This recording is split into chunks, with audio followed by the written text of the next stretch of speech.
নমস্কাৰ, মই কেৰিয়াৰ গুৰু দেৱজিৎ ভাই মোৰ ইউটিউব চেনেললৈ পুনৰ এবাৰ স্বাগতম জনাইছোঁ। মই আকৌ এটা নতুন সিৰিজ আৰম্ভ কৰিব বিচাৰিছোঁ। এই সিৰিজটোত মই 200টা কেৰিয়াৰৰ বিষয়ে চমুকৈ আলোচনা কৰিম আৰু কেনেকৈ ছাত্ৰ-ছাত্ৰীসকলে সেই কেৰিয়াৰসমূহ লৈ নিজকে জীৱনত অৰ্থনৈতিকভাৱে স্বাৱলম্বী হোৱাৰ লগতে সমাজৰো উপকাৰ কৰিব সেই বিষয়ে কোৱা হ'ব। বৰ্তমান সময়ত আমি সকলোৱে জানো যে ছাত্ৰ-ছাত্ৰীসকলে BA পাছ কৰি MA পাছ কৰি ডক্টৰেট ডিগ্ৰী লৈ কোনো ধৰণৰ চাকৰি বাকৰি বা এমপ্লয়মেণ্টৰ সুযোগ নোপোৱা অৱস্থা হৈ পৰিছে। এটা চাকৰি হ'লে 1 লাখ এপ্লিকেণ্ট হয় আৰু তাৰ ফলত দেখা গৈছে যে বহুত ছাত্ৰ-ছাত্ৰীৰ মাজত ফ্ৰাষ্ট্ৰেশ্যন আৰম্ভ হৈছে। কিন্তু আমি যিসকল ছাত্ৰ-ছাত্ৰীয়ে কম্পিটিটিভ পৰীক্ষাত ভাল কৰিব নোৱাৰিম বুলি জানো বা আমি প্ৰথম এবাৰ ফেইলিয়ৰ হ'লোঁ, তেনে ছাত্ৰ-ছাত্ৰীয়ে আৰু অযথা সময় নষ্ট কৰা উচিত নে অনুচিত সেইটো নিজেই বিবেচনা কৰি এনেধৰণৰ শ্বৰ্ট টাৰ্ম কোৰ্চবোৰ কৰি নিজেই স্বাৱলম্বী হোৱাৰ লগতে সমাজকো উপকৃত কৰিব পাৰিব। সেইকাৰণে এই কোৰ্চবোৰৰ এটাই সুবিধা হ'ল যে এই কোৰ্চবোৰ সাধাৰণতে 3 মহীয়া 6 মহীয়া বা মেক্সিমাম এবছৰীয়া হয়। গতিকে এই কোৰ্চবোৰ কমপ্লিট কৰাৰ পিছত সম্পূৰ্ণ নিয়োগৰ সুযোগ থাকে বা নিজেও স্বনিয়োগৰ পথত অৱতীৰ্ণ হ'ব পাৰে। আৰু এই কোৰ্চবোৰৰ মই আজি প্ৰথম আৰম্ভ কৰিব ওলাইছোঁ। বৰ্তমান সময়ত এটা অতি জনপ্ৰিয় হোৱা কোৰ্চ সেইটো হ'ল এৰবিক এণ্ড ফিটনেছ। এৰবিক মানে হ'ল অম্লজানৰ সৈতে বা অক্সিজেনৰ সৈতে। আমি যেতিয়া হৃদপিণ্ডৰ গতি বঢ়াব খোজোঁ তেতিয়া আমাক অধিক অম্লজানৰ প্ৰয়োজন হয়।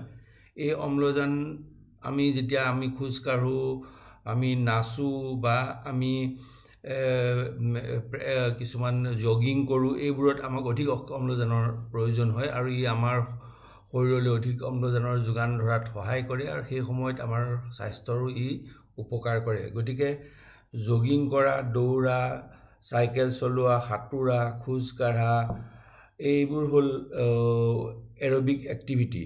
আৰু এতিয়া আমি জানো যে চাৰিওফালে বিভিন্ন ধৰণৰ ফিটনেছৰ এটা ঢৌ চলিছে বা স্বাস্থ্যৰ ওপৰত সকলোৱে জোৰ দিয়া হৈছে।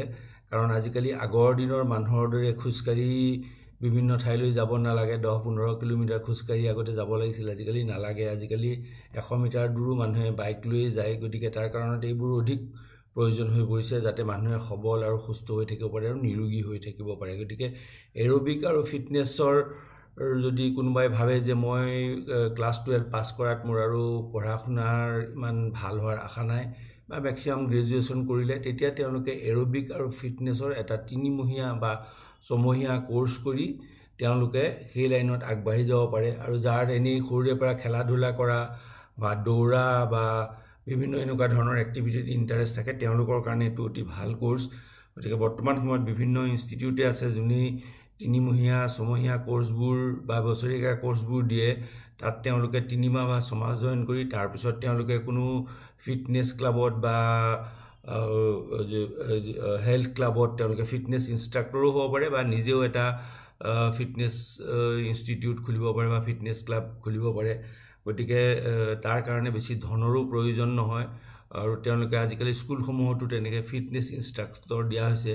আৰু এই ক্ষেত্ৰত যদি আৰু অধিক তেওঁলোকে পঢ়া শুনা কৰিব খুজিলে তেওঁলোকে বিভিন্ন ইনষ্টিটিউটত বেচেলাৰ অফ স্পৰ্টছো পঢ়িব পাৰে। গতিকে যিসকলে কম সময়ত কৰিম বুলি ভাবে বা মই আৰু হায়াৰ ছেকেণ্ডেৰীৰ পিছত নপঢ়োঁ, তেওঁ 3 বছৰীয়া এটা কোৰ্চ 3 মহীয়া এটা কোৰ্চ লৈ তাতে তেওঁ ফিটনেছ ইনষ্ট্ৰাক্টৰ হ'ব পাৰে, 6 মহীয়া কোৰ্চ লৈ ফিটনেছ ইনষ্ট্ৰাক্টৰ হ'ব পাৰে। আৰু ফিটনেছৰ ফিল্ডখন এতিয়া ইমানেই বহল হৈ গৈছে যে মানুহৰ পপুলেশ্যন বঢ়াৰ লগে লগে ইয়াত আৰু অধিক গুৰুত্ব হ'ব। যদি ফিটনেছৰ কাৰণে 10টা অপৰচুনিটি থাকে, MA পাছৰ কাৰণে হয়তো তেনেকুৱা এটা অপৰচুনিটি নাথাকিব। গতিকে যোন অৰ্থনৈতিকভাৱে ঘৰত ইমান সবল নহয় তেওঁলোকে অযথা হিষ্ট্ৰী, অসমীয়া বা পলিটিকেল ছায়েন্সত MA পঢ়াতকৈ যদি ফিটনেছ আৰু এৰবিক্স এইবোৰ তেওঁলোকে লাইনত যায় তেওঁলোকৰ এমপ্লয়মেণ্টৰ অধিক সুবিধা হ'ব। ধন্যবাদ।